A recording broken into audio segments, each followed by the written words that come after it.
कसले शेठ तुम्ही?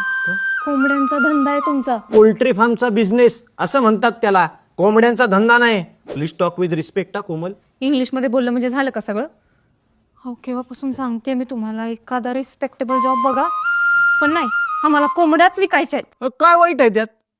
कोमल, तुमचं कसं झालंय माहिती का, मराठी माणसानं व्यवसाय करावा, पण आपल्या घरातल्या मराठी माणसानं व्यवसाय करू नये. त्यानं नोकरीच करायची. हा, अगं तुमच्या या ऍटिट्यूड मुळेच ना खेड्यांपासून मिठाईपर्यंत सगळ्या व्यवसायात बाहेरचे लोक घुसली आहेत. आणि आपण काय करतोय, त्यांच्याकडे नोकरी आहे. तुझ्याकडे जो आलाय ना स्थळ घेऊन पोरगा, सरकारी नोकरी आहे ना त्याचा सगळा रिसर्च केलाय मी. 35,000 पगार आहे ना त्याला.